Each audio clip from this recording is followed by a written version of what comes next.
Hello viewers, আসসালামু আলাইকুম। আজকে আমরা তৈরি করব ফ্রোজেন খেজুর রসের পায়েস। তো চলুন রেসিপি ভিডিওটি শুরু করা যাক।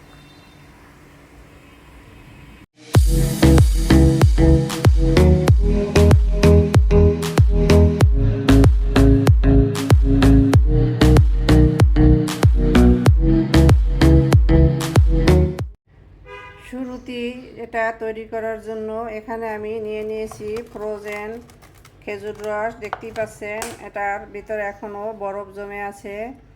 আমি এটা নর্মাল হলে পরে একটা প্যানের ভিতর ছেঁকে নিব। খেজুরের রসটাকে আমি ছেঁকে একটা প্যানের ভিতর নিয়ে নিয়েছি, আর প্যানটাকে আমি চুলায় বসিয়ে দিয়েছি। এখন অপেক্ষা করব এটা ফুটে আসার জন্য। জাল করে নেওয়ার এক পর্যায়ে দেখতে পাচ্ছেন রসটা ফুটে উঠেছে। এটা ফ্রোজেন করার আগে জাল করে ঘন করে ফ্রোজেন করা হয়েছে। দেখতে পাচ্ছেন কতটা সুন্দর কালার এসেছে।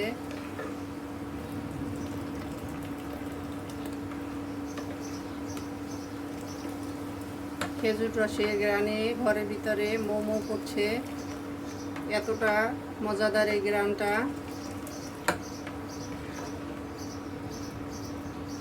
তো এখন আমি এর ভিতরে দিয়ে দিব, এখানে আমি নিয়ে নিয়েছি সুগন্ধি পোলার চাল। এখানে মেজারমেন্ট কাপের 1.5 কাপ পোলার চাল আমি ধুয়ে পরিষ্কার করে রেখেছি। 1.5 কাপ মানে 300 গ্রামের মতো চাল। চালটাকে আমি আগেই ধুয়ে পানি জড়িয়ে রেখেছি।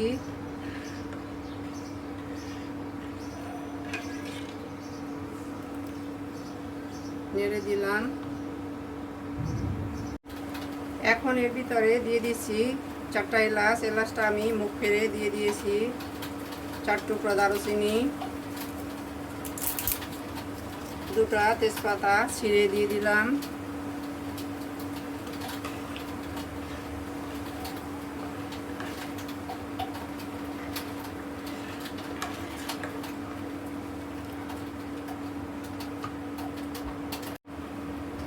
এক চিমটি দিয়ে দিচ্ছি লবণ।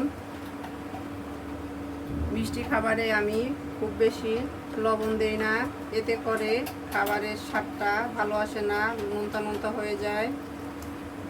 এই স্বাদটাকে ব্যালেন্স করার জন্য আমি 1 চিমটি দিয়ে দিলাম। এখন অপেক্ষা করব রাইসটা সেদ্ধ হওয়ার জন্য।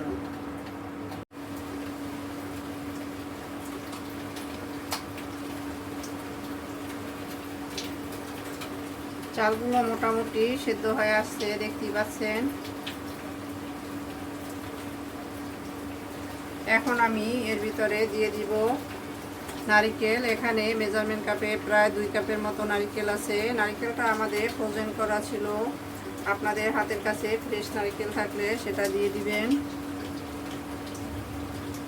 এখানে নারিকেলের পরিমাণটা একটু বাড়িয়ে দেওয়ার চেষ্টা করতে হবে, নইলে এটা খেতে অতটা ভালো লাগবে না। এটা প্রতিটা বাইটে নারিকেলের দাঁতের নিচে পড়বে আর ভালো লাগবে।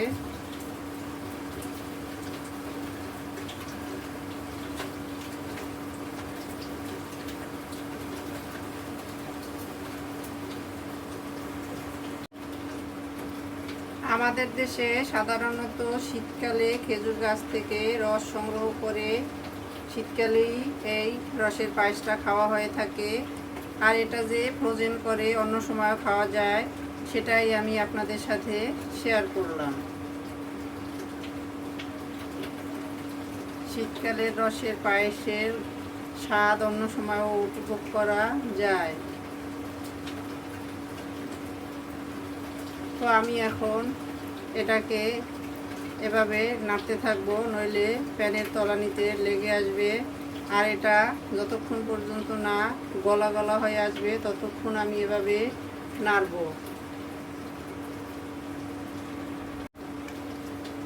নেড়ে নেওয়ার এক পর্যায়ে দেখতেই পাচ্ছেন তা কিছুটা গলা গলা হয়ে আসছে। এখন আমি এর ভিতরে দিয়ে দিব মেজারমেন্ট কাপের 1 কাপ পাউডার মিল্ক।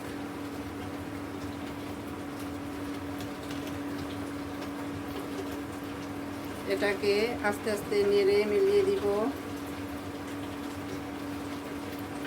হাতের কাছে পাউডার মিল্ক থাকলে অবশ্যই দেওয়ার চেষ্টা করবেন। এটা এই পায়েসটার স্বাদটাকে ডাবল করে তুলবে।